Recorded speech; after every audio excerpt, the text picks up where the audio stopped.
What is up, everybody? Welcome back to the Weekly Throwdown. I'm your host, Jordan Thomas, the man that is repping absolutely too many acronyms at this stage of my life.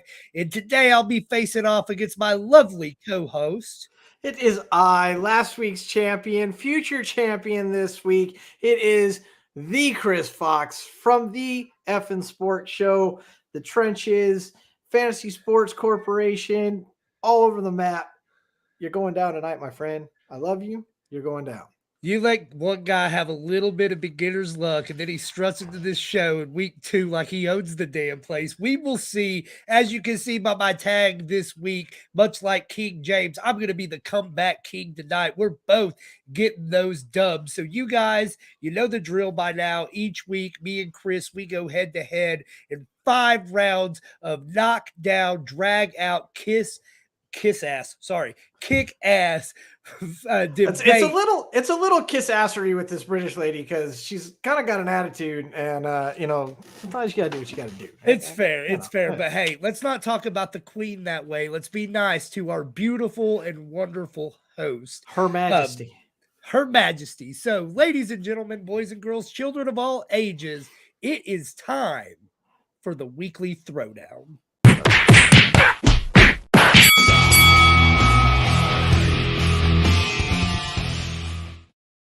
All right, and before we get started, we got to pay the bills. So please don't forget to hit that like button, subscribe to the channel, and turn on the notifications so you don't miss any of our future shows.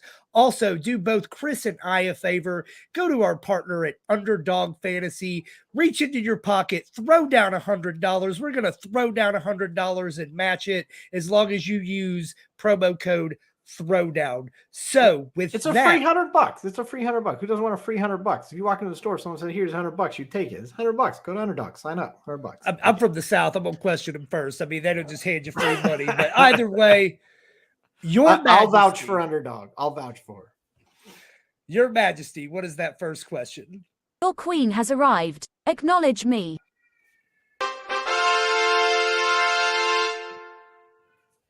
We all know Jordan comes up short in big moments, but who knew his Lakers would fall short in Game 1 of the Western Conference Finals? Do you think the Lakers stand any chance this series?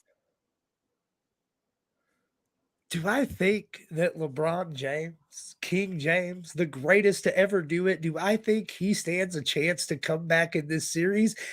You damn right. Not only does he stand a chance, it's already over. It was over before this series started. Listen, if I'm Nikola Jokic, if I am the Denver Nuggets, I am absolutely terrified right now. Look, we all saw what happened. Denver came out and absolutely crushed that little bitty lineup that Darvin Ham ran out for the Lakers in Game 1. Just tore them up. Nikola Jokic had freaking 20 points and 20 boards in the first quarter almost, right? But then something happened, after 3.5 quarters of ass whooping, you look up at that scoreboard, all of a sudden, it's a ball game.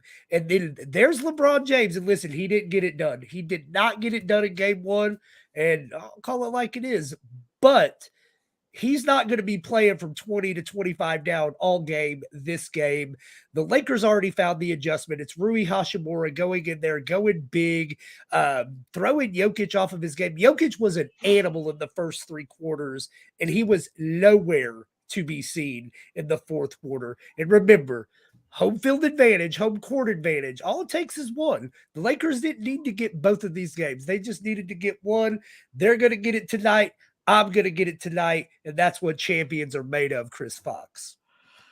Look, I'm not going to sit here and take anything away from the King. He's the King. He's one of the best players on the court. He's one of the best ever to play. And he was one assist away from a triple-double last night. Guy plays phenomenal. He comes up in big moments. AD drops 40 points. I mean, that shows you that the Lakers have a chance. But is it a real chance? Hell no, because you know who did get the triple-double? It was Jokic. He's the one who got the triple-double. 3 players over there with 3 or more three-pointers. 3 players over 20 points. 2 players over 30. What happened to all the defense? Where'd all this big AD defense go? It doesn't matter. It's out the window. Jokic wasn't playing hard in fourth quarter. The game was over. Game was over. What's he got to do? How hard does he have to play? What does he have to prove in the fourth quarter? The game's done. Oh, it's getting close. Oh, maybe the Lakers are going to pull this up. Give me a break. Give me a break. It's done. The Lakers are going to win some games. I'm not saying it might not go 7. Denver's number 1 for a reason. Jokic has multiple MVPs for a reason. So does LeBron. But it's not the Lakers' year. They did what they could do. They made it this far. This is Denver's. It's done. Point, Chris. Ooh, I lost the LeBron James topic. That's got me a little concerned. I'm reeling. You're going to have to find a new horse, my friend, because I ain't ever going to find a good horse. This was still running strong, baby. It's still running strong. Queenie, baby, what you got for question 2? America's Butler served his coldest dish yet to Boston on their home court in Game 1 of the Eastern Conference Finals. If you are the Celtics, are you concerned with only one game played in this series? Go ahead and play with me on this one, boys, and see how quick you don't get a point. Miss Queen, I'm not worried about your point because the only point to be made here is that the Celtics already won the series before it started. Yeah, they get a little cocky. It's because they're the best team on the court. They may be the best team in the playoffs. We're going to find out in the next round because, look, I'm not going to take anything away from Himmy. Himmy is the truth. Himmy is him, but Himmy has met his match when it comes to the Boston Celtics. Should they be concerned? Yeah, they damn well better be. It's freaking embarrassing to lose a game at home like that. But are they worried? Hell no. Look, who's number 1 in field goals for the entire playoffs? It's Boston. 3-pointers? Oh, that's Boston. 2-pointers? Well, it's LA and then it's Denver, but then it's Boston. All right. Number 2 in free throws. Number 1 in blocked shots. Number 1 in points. They're the best team in this matchup. They may be the best team left in the playoffs. We'll find out. Celtics got this in 6. So that's cute and all, but the difference is Himmy Butler. You said it. He is him. His pronouns are him, sir. Himmy Butler will not be denied. And here's what I'm going to say, Chris Fox. Listen, I get it. Celtics balled out the regular season. First and this, first and that. That's great. None of that shit matters anymore. This is the playoffs, baby. This is round 3. This is the Eastern Conference Finals. And look, Jimmy Butler and these Miami Heat, America's team, the Miami Heat, they've already knocked out the number 1 seed. They did that in round 1. They sent Milwaukee's ass packing in 6. Shocked the world. No, it was 5. It was 5. Nobody saw it coming. Nobody thought they were going to do it. Look, this Heat team is for real. We are headed for the collision of the bubble rematch. We're going to have the king. And listen, you talked about round 1 and I lost round 1. And you said, maybe I need to get a new horse. And so listen, I've been known to stick my nose up, an ass or 2 in my day. And listen, if I got to get a new horse, I might have found him. Queenie, give me my point. Point, Jordan. Yeah, there it is. We talked about the kiss assery right at the beginning of the show, and there it is, ladies and gentlemen. Everybody knows that the Celtics, the 2 teams you're backing aren't even going to be there next round. That's okay. You know what? I'm sure we're going to talk about this more. Your Majesty, can we get question 3, please? Hold on. Hold that thought. Before we go to the Queen and get that 3rd question, I got to go let the dogs out. Gingerbread. We got to make some money. Underdog Fantasy is here to save your post-fantasy football season blues.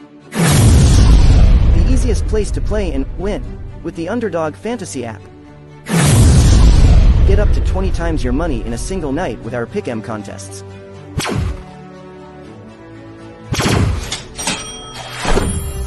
Grab some insurance when setting your picks and win even when one pick fails. Go online now and use the promo code Throwdown to double your deposit up to $100. Sit gingerbread, good girl. Yeah, no, I know why she's growling. I almost screwed that whole thing up. Like I almost lost everybody a free $100. I almost lost everybody $300. Like just freaking skimming past the $300. Go to Underdog and use that code. Get yourself a $300. Gingerbread's a good puppy, bro. She's all bark. She ain't gonna bite you. Don't worry about it. I deserve it. She can bite me. She can get a free one. That's unacceptable. That's like a free. That's a free win. You go to Underdog to bet, and maybe you win, maybe you don't. The minute you sign up, you automatically win. Come on, guaranteed win. Guaranteed win. All right, Your Majesty. Let's have question 3 now. If Gingerbread The will allow. Spurs punched their lottery ticket the other night, meaning they got lucky, unlike you two. And they are eyeing up the French phenom Victor Wembanyama. Do you think the kid with the impossible to pronounce last name will live up to the hype? The French phenom Wembanyama. I love it. All right, listen, I'm going first on this one. Go ahead.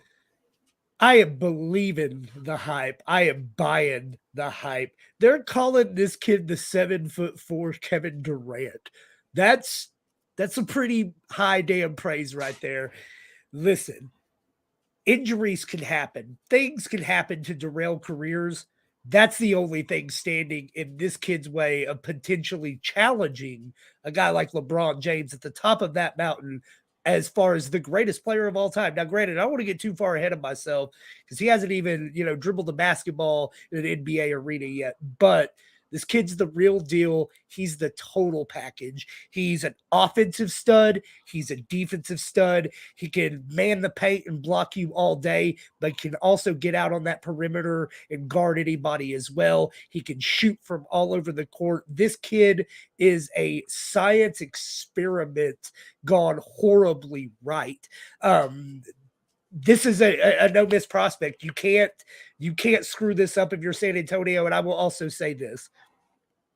I would have a lot more concern if this kid were going to New York, this kid were going to Chicago. This kid is going to go play for Greg Popovich in the greatest ran program in the country, any sport. The San Antonio Spurs are the gold standard. They're like the New England Patriots without all the cheating. It's as good as it gets with Greg Popovich in this organization. He's got David Robinson. He's got Tim Duncan. He's got all these Spurs legends that are going to be around him as well. Victor Wembanyama, he's the real deal, and he absolutely will live up to the hype.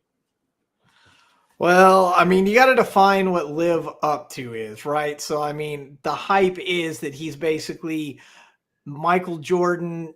If Michael Jordan, LeBron James, and Kobe all had a freaking baby and KD raised them, that this would be the kid that was produced, that came out. And I understand, but that is a lot of hype. That's a lot to live up to. So live up to the hype. I don't know. I mean, we're going to have to wait. I'm not buying it. How many number ones did we say that about that just didn't pan out? A couple did, but in the past 10 years, there's been plenty of them that have been talked up this much and just haven't come out that way. I will agree with you on this. He's playing for Pops, and that's one of the best guys you could ever play for. The guy is going to get coached. The number one pick is always a risk, but to stick him there with Pops, you're giving the kid one of the best chances in the game today. Here's the issue, all right? Besides the hype, San Antonio screwed either way, because if he doesn't live up to the hype, then there went your first pick. If he does live up to the hype, he probably won't be in San Antonio very long, because nobody that has any success in this sport stays with the damn team anymore. Somebody's going to recruit him to leave San Antonio and go make some super team to either choke it up like the Sixers or win a couple like the Heat and Cleveland did back in the day. Either way, San Antonio screwed. Hopefully this kid lives up to it, but Spurs fans, don't get attached because he won't be there very long. Before we go to the British lady, I just want to say one thing. You're absolutely right. People in the NBA, they tend to jump from team to team after a couple of years, but that's us silly Americans. That's not these distinguished foreigners like our Majesty the Queen. They are all Oh my about God. loyalty, and they are all about staying in place. You got Jokic, you got Giannis, and you're going to have Luka here before long, who's going to stay with Dallas too. That's all I wanted to say. Your Miss lipstick Queen, is pretty tonight. Your lipstick looks Point. Jordan. oh, got to get it where you get it, bro. Got to get it where you can. Your lipstick's rubbed off, and it's kind of brown right now. Hey, that's great. I'll just go put some more on. Yeah, she'll like that. Yeah, What's she'll next? do. What's next, Your Majesty? There were 3 quarterbacks taken in the first 5 picks of the NFL draft. You two remember what it was like being young and sought after. Oh wait, never mind, I forgot who I was talking to. Which one of the young studs are more likely to be a success? It's not very nice. It hurts here and here. Yeah. What you want? You want to go first? You want to take You go first on this one. Thank you, my friend. I appreciate that. I'll give you a chance to reapply. Look, a lot of guys landed in a lot of weird spots, a lot of good spots. The nice thing about the top 3 is they didn't land anywhere where they're going to have to play too damn hard. They all landed in really crappy divisions. I think the winner here easily is Bryce Young. The guy pulls Frank Reich, who used to be a quarterback himself. He's known for being a great quarterback coach. He was the first ever quarterback for the Panthers in the first place. He gets Miles Sanders, who went over 1,200 yards and 11 touchdowns last year. He gets Adam Thielen to throw the ball to, who is on the downslope of his career, but still one of the best possession receivers in the game. He gets DJ Chark. He gets Mingo to come in and get down the field for him. He's got Hayden Hurst at tight end, big, strong veteran, can block for him. Look, all these guys are friggin' old. All of them are on the downslope of their career except Mingo, and they're probably all going to be in the league about as long after Young takes a few hits. But a couple seasons, these guys are going to be able to play, and Young being in the NFC South where he's at, I mean, what's his biggest competition? Derek Carr. I rest my case. Okay. So, I mean, man, you had me at Adam Thielen. That's gonna be a death blow I can't come back from.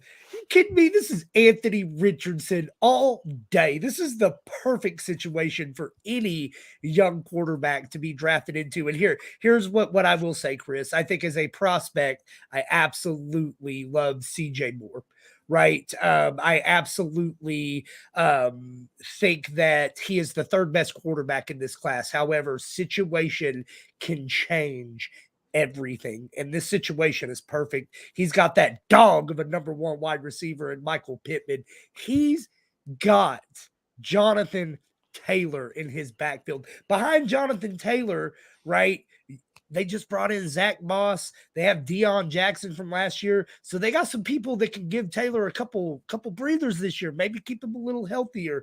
That offensive line was supposed to be one of their strengths going into last year. That all went to shit. I won't lie. However, it should be much improved this year. We should see Quentin Nelson get back to his all-pro self this year.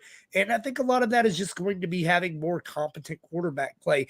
And then when you add in this kid's rushing ability on top of everything else, you have an emerging young wide receiver too with Alec Pierce as well, who has a lot of the same skill sets as Michael Pittman. In fact, after our show tonight, TSS does a Dynasty Hour. Last week, man, they killed it on their piece about Alec Pierce. So if you haven't listened to it, make sure to check that out. But I really like his prospects going into next season. So for me, this is easy. While he may not be my favorite prospect, the situation alone is going to dictate that he will have the best first year. And as much as you like the NFC South, have you seen the division this kid has to work with? It's Trevor Lawrence and a bunch of nobodies. Point. Chris. Trevor Lawrence could beat. It's the Jaguars. Like, take both of them. Take the entire South. The entire South is Trevor Lawrence and a bunch of runners up. It's horrible. It's horrible down there. Friggin' South. Look. I was supposed to win that. This was supposed to be a 3-1. Just ended the first ever 4. You can't win it with a possibility. You can't win it with a maybe. You can't do that. Let's see what this last question is. We'll see if I can win it or not. Let's finish this off. Some are saying Pat McAfee sold out by taking his talents to ESPN. Much like I'm sure neither of you would ever leave this podcast for a bigger show. Do you think the move was a good one for him? Go ahead. Do I think this move was a good one for Pat McAfee? Yes. Do I think this was a good move for everybody else? Hell no. I hate this move. I hate everything about this move. Pat McAfee has been a freaking trailblazer in this space. He's been a pioneer. He has completely and utterly changed the way we consume sports media, right? In my childhood, I couldn't turn on the television and see some dude smoking, drinking, and having the time of his life while talking sports unless if I looked in my living room with my friends. I couldn't see it on TV, man. Pat McAfee is all of us, and he just went and signed with the big bad mouse. Mickey Mouse going to have his hands all over Pat McAfee. All the fun is going away, but there is one silver lining. With Pat McAfee running off with his little Disney friends and ESPN, just saying that leaves a giant gaping hole in this industry. And I hear there's this emerging company coming up, Fantasy Sports Corporation, that is ready to absolutely take everything Pat McAfee did and send it into the fucking stratosphere. Your turn, Chris. Let's go. Let's do it. Fantasy Sports Corp. Keep an eye out. How is he a sellout if he's taking millions of dollars less? He just gave up like $95 million to go earn 8 figures a year at ESPN. The guy, yes, he's going to have to tone down the F word a little bit. He said he's going to tone it down a little bit. He said he's not getting rid of it. His exact words, we're not changing a damn thing.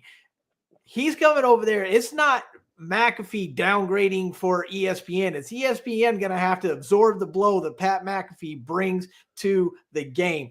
He's not toning anything down. His boys aren't going to tone anything down. You might get a few less F words, but again, in his own words, all the other words have been given free game, and they're going to use every single one of them 3 hours a day on 3 separate channels, ESPN, ESPN2, and still live on YouTube. This guy's not dialing it back. This guy's upping ESPN game. ESPN said they wouldn't have made the move if it didn't make them money. It makes them better by having Pat McAfee there. It brings in an audience that they don't have. It brings in those people like you and me that just want to see sportscasters, podcasters, people be themselves, say what needs to be said, not candor to the man. That's what PMAC's going to bring over there. My friend, you and me are in a little bit of disagreement about whether it's a good move or not, but we both agree that Pat McAfee is the right move for ESPN because of us. You already got 2 lipstick marks on each cheek. You may as well dot that brown eye, Majesty. Give him the point. I don't even care because PMAC's bringing it, and Fantasy Sports Corp's going to fill the hole. Let's go. The dreamy blue-eyed charmer is nice on the eyes but horrific on the ears. Now I know why Jordan asked Chris to join us. Easy wins. Jordan I dubbed the Weekly Throwdown champion. Winner, Jordan. And you know what they say, behind every great, amazing, reigning, defending champion, you have to have somebody that takes the fall. Loser, dumb ass Chris. Thank these. They call me dumbass. You got knocked the fuck out. Damn, I was not quite fast enough, but guess what, everybody? It is time. Acknowledge me. British lady, play my damn horn. Yeah, there it is. Here I am. Your man is back, and it is time to blow the dust off the gavel. Judge Jordan is back for another season and coming to a courtroom near you. It's been a beautiful summer break. We've been busy. You know, we've had cases up to our eyeballs, but it's time to get back to the real work. The TSS Summer Tour will be kicking off June 5th only on the Fantasy Sports Corp YouTube page. So come on, join the commissioner, join whatever the hell the Flanders is.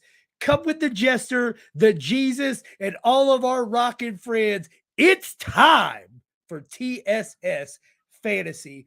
And don't forget to like and subscribe to the Fantasy Sports Corporation page. Special thanks once again to our partners at Underdog Fantasy. We couldn't do this without you.